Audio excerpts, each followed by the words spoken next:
Bab 1041. Siapa yang sanggup menerima sujudku? Tentu saja, Nathan tidak tahu bahwa keluarga Clark memanas karena kehadirannya.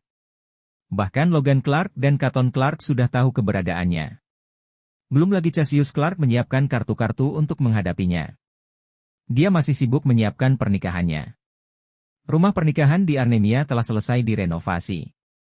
Nathan sangat puas, inilah rumah yang sebenarnya. Suasana hati dia sedang bagus. Finley Lane akan segera sampai ke Arnemia.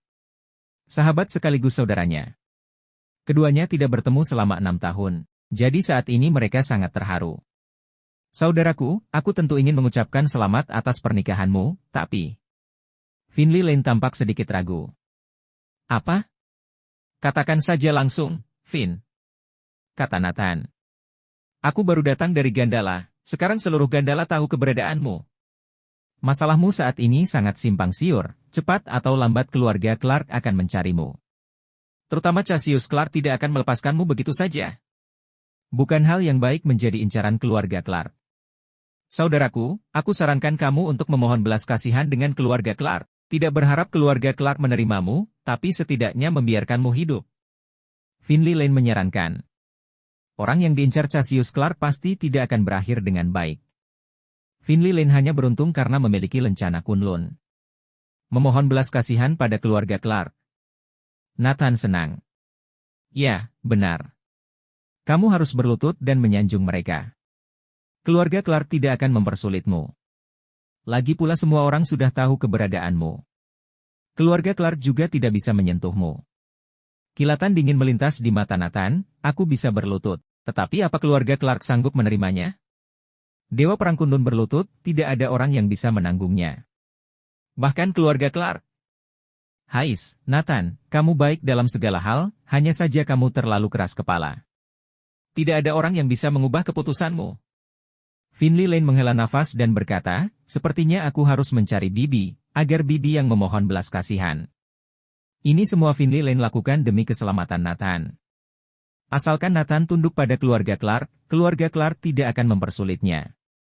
Sudah, tidak perlu katakan lagi. Masalah keluarga Clark aku punya rencana sendiri. Nathan berencana menyelesaikannya setelah acara pernikahan, dia akan membawa ibunya untuk pergi ke keluarga Clark Gandala. Hanya untuk satu hal. Bertanya pada Logan Clark, kenapa? Ayo pergi, kita lihat Jordan. Kemudian, Nathan dan Finley Lane datang ke makam Jordan Day. Makam sudah diperbagus oleh Master Kenta.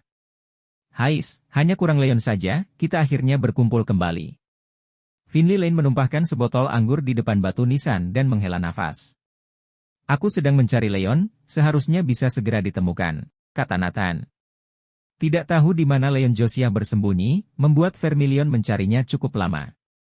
Masih belum ditemukan. Kamu pasti sudah lama mencarinya. Jangan dicari lagi, kamu tidak akan menemukannya. Leon telah menghapus data dirinya, dia sekarang hidup menjadi orang lain, tidak akan bisa ditemukan. Kata Finley Lane. Kamu mengetahui kabarnya? Tanya Nathan. Ya, aku mungkin bisa menemukannya. Saat itu hubungan kalian bertiga sangat baik. Setelah kamu dan Jordan mengalami masalah. Leon merasa dirinya tidak berguna, tidak bisa membantu sama sekali. Dalam keputusasaan dia menghapus data dirinya dan hidup bersembunyi. Finley Lane menjelaskan. Nathan seketika bersemangat, Finn, cepat bawa aku menemui Leon. Baiklah, sebenarnya aku tidak ingin mengganggunya. Tapi lebih baik membiarkan kalian berkumpul kembali, aku juga akan meminta dia untuk membujukmu bertekuk di depan keluarga Clark. Kalian adalah sahabat baik, kamu akan mendengarkannya. Kata Finley Lane. Bab 1042. Nomor 1 di dunia yang sebenarnya. Ide Finley Lane sangat sederhana, membuat Leon Josiah membujuk Nathan untuk bertekuk lutut pada keluarga Clark. Jika Nathan terus seperti ini, kemungkinan acara pernikahan akan berubah menjadi pemakaman. Jadi harus secepat mungkin membujuk Nathan. Jika dia bersujud pada keluarga Clark, mungkin mereka tidak akan mempersulit Nathan lagi. Nathan bukan tidak mengerti maksud baik dari Finley Lane? Tapi apa dia perlu bertekuk lutut pada keluarga Clark? Siapa yang berani membuat masalah di pernikahannya, akan dia musnahkan. Dengan bantuan Finley Lane, Nathan dan sahabat baiknya Leon Josiah bertemu kembali. Leon Josiah sekarang memiliki keluarga dan seorang putri yang cantik, menjalani hidup yang harmonis.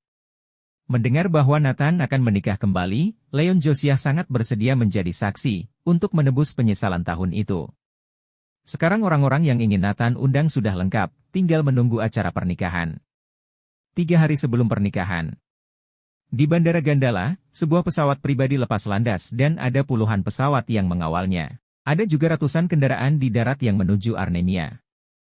Ini adalah pasukan dari anak mahkota dari keluarga kerajaan pertama Neselandia. Begitu dia bergerak, ada puluhan ribu orang yang menjaganya, karena takut terjadi sesuatu padanya. Cassius Clark datang ke Armenia, dengan pasukan yang begitu besar, tetapi tidak ada berita yang tersebar. Ini adalah kekuatan keluarga Clark, mampu memblokir semua berita. Tidak hanya itu. Orang-orang dari klan Clark Gandala wilayah selatan yang telah diatur lebih dulu juga mulai memasuki Armenia. Membuka jalan bagi Cassius Clark, agar aman. Nathan, ketika kamu bertemu denganku, kamu akan tahu apa itu langit. Dulu kamu hanya hidup dalam tempurung. Cassius Clark di dalam pesawat mencibir. Melihat keluar jendela, Cassius Clark penasaran. Ingin bertanya pada seluruh Neselandia. Jenius mana yang lebih kuat darinya? Kecuali satu orang, Dewa Perang Kunlun. Itu adalah sosok yang tidak bisa ditandingi oleh Cassius Clark. Hanya bisa memperkecil kesenjangan dengan Kunlun Dewa Perang.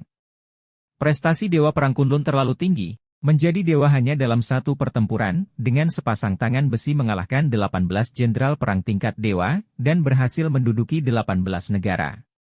Dari zaman dulu hingga sekarang hanya ada satu orang. Hanya dengan satu prestasi ini, membuat orang lain tidak mungkin mengalahkannya. Terkadang Cassius Clark sakit hati hingga ingin menangis. Jejak Dewa Perang Kunlun terlalu sulit untuk diikuti.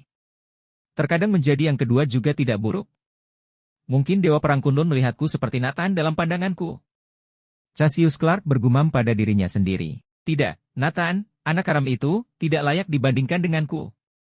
Dia tidak memiliki kualifikasi. Cassius Clark tiba-tiba berteriak. Pada saat ini, Ewan Clark, yang diikat ke kursi, tiba-tiba tertawa, itu belum tentu.